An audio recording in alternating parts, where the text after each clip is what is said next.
अरे भाग्यवान, मेरे जूते कहाँ रखे हैं? मुझे बाहर जाने में देर हो रही है। तभी मालती कमरे में आती है। ये रहे आपकी जूते। मैं इन्हें साफ करने के लिए ले गई थी। अरे वाह, तुम कितनी समझदार हो। मेरे बिना कुछ कहे ही सारे काम कर देती हो।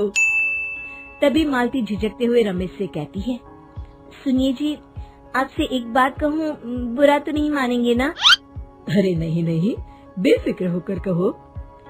शादी से पहले मैं अपने मायके में नौकरी करती थी। मैं चाहती हूँ कि अब मैं फिर से नौकरी करना शुरू कर दूँ। वैसे भी सारा दिन घर में बोर हो जाती हूँ। देखो मालती, तुम्हारे नौकरी करने से मुझे कोई ऐतराज नहीं है, लेकिन तुम्हें एक बात बता दूं, हमारे खानदान में आज तक कभी किसी औरत ने नौकरी नहीं की। फिर भी एक बार तुम माँ से पूछ कर देखो, अगर वो तुम्हें नौकरी करने की इजाजत दे देती है तो अच्छी बात है। रमेश वहाँ से चला जाता है। फिर उसी शाम मालती अपनी सास के पैर दबा रही होती है। तभी उसकी सास मालती से कहती है, अरे क्या बात है बहू, आज तो ठीक तरह से मेरे पैर नहीं दबा रही।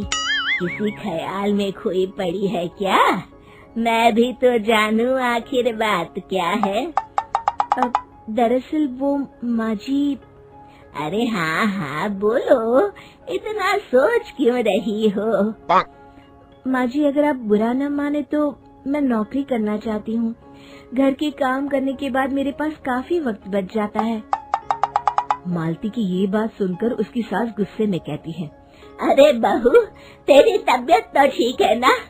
आज ये कैसी बहकी बातें कर रही है? भला हमारे खानदान में आज तक कभी किसी औरत ने नौकरी की है जो तू नौकरी करने की बात कर रही है? हैं? अरे बहू, तू क्या रिश्तेदारी में हमारी नाक कटाना चाहती है? जितना जल्दी हो सके अपने दिमाग से नौकरी का भूत उतार दे, और अब जा, जल्दी से रसोई में जा, खाना बनाने का वक्त हो रहा है। मालती मन मार कर खाना पकाने के लिए रसोई घर में चली जाती है। अगले दिन, नमस्ते माँ जी, कैसी हैं आप? अरे आओ आओ दिवाकर बेटा, बैठो, मैं तुम्हारे लिए चाय मंगाती हूँ। बहू, जरा एक कप चाय तो लेती आना। फिर दिवाकर एक फाइल खोलकर मालती की सास के सामने रख देता है। ये देखिए माँ जी, ये है पिछले महीने का हिसाब और ये रहे मुनाफे के रुपए। एक बार हिसाब देख लीजिए और इन कागजों पर अपने दस्तखत कर दीजिए। अरे दिवाकर बेटा, मैंने भला आज तक कभी तेरा हिसाब देखा है जो अब देखूंगी? ला बता, कहाँ दस्तखत करूं? तभी मालती चाय लेकर वहाँ आ जाती है और अपनी सास को बिना कागजातों को पढ़े इस तरह लापरवाही से दस्तखत करते हुए देखकर हैरान रह जाती है। अच्छा माँ जी, अब मैं चलता हूँ, फैक्ट्री में बहुत काम है। फिर दिवाकर वहाँ से चला जाता है। कुछ दिनों बाद मालती बाजार में कुछ सामान खरीद रही होती है।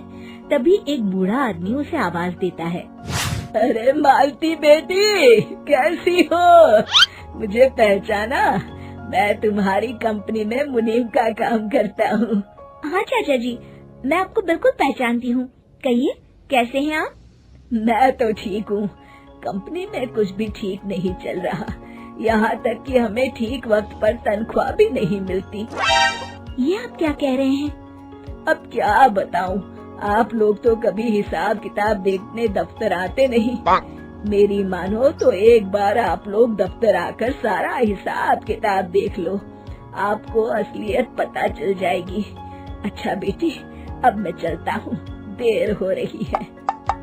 फिर वो बूढ़ा वहाँ से चला जाता है। वहीं दूसरी तरफ मालती घर पहुंचकर अपनी सास को सारी बात बताती है। तभी वहाँ रमेश भी आ जाता है, लेकिन मालती की सास मालती की किसी भी बात पर विश्वास नहीं करती। तभी रमेश कहता है, अरे माँ, बिना आग के कभी धुआं नहीं उठता। जब मालती इतना कह रही है तो हमें एक बार दफ्तर चलकर देख लेना चाहिए। वैसे भी हम लोग काफी दिन से अपने दफ्तर नहीं गए हैं। इस तरह किसी एक आदमी के भरोसे काम छोड़ना मुझे भी ठीक नहीं लगता। अगले दिन वे सभी अपने दफ्तर पहुंचते हैं और सीधे दिवाकर के कैबिन में जाते हैं। अचानक सबको एक साथ देखकर दिवाकर चौंक जाता है। अरे माँ जी, आप सब लोग अचानक यहाँ कैसे आ गए? अगर कुछ काम था तो मुझे एक फोन कर दिया होता, मैं आपके घर आ जाता। तभी मालती की सास कहती है, अरे दिवाकर बेटा, आज मैं हिसाब देखने दफ्तर आई हूँ, जरा मुझे पिछले 6 महीनों का हिसाब दिखाना तो बेटा। दिवाकर घबराते हुए हिसाब की फाइल मालती की सास को देता है। मालती की सास फाइल लेकर मालती को देती है और कहती है, ले बहू, देख ले हिसाब। मालती फाइल को बड़े गौर से देखती है और अगले ही पल उसे सारी गड़बड़ी समझ में आ जाती है। वो अपनी सास से कहती है, माँ जी, मुनीम चाचा बिल्कुल सही कह रहे थे। हमारी कंपनी में पिछले 6 महीनों में जितना मुनाफा हुआ है, हमें उसका आधा पैसा भी नहीं मिला। यूँ समझ लीजिए कि 1 रुपये में सिर्फ चवन्नी ही हमारे हाथों में आई है। मालती की बातें सुनकर मालती की सास गुस्से से दिवाकर को पूछती है, क्यों दिवाकर, मेरी बहू जो कह रही है वो सच है? दिवाकर समझ जाता है आज उसका भांडा फूट चुका है। वो गिड़गिड़ाते हुए कहता है, मुझे माफ कर दीजिए माँ जी, मैं पैसों के लालच में अंधा हो गया था। अरे वाह दिवाकर, तू तो 1 नंबर का चोर निकला।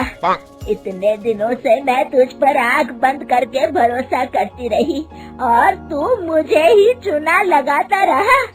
अभी के अभी निकल यहाँ से और दोबारा अपनी शक्ल मत दिखाना। दिवाकर वहाँ से भाग जाता है। मालती की सास मालती को शाबाशी देते हुए कहती है, बहू, आज मैं समझ गई कि पढ़ाई लिखाई हमारी जिंदगी में कितनी जरूरी है। मैं बहुत किस्मत वाली हूँ जो मुझे तुझ जैसी बहू मिली है। शिक्षा, पढ़ाई लिखाई का इस्तेमाल सही जगह करके हम दुनिया में बहुत कुछ बदल सकते हैं। Like, comment, and subscribe.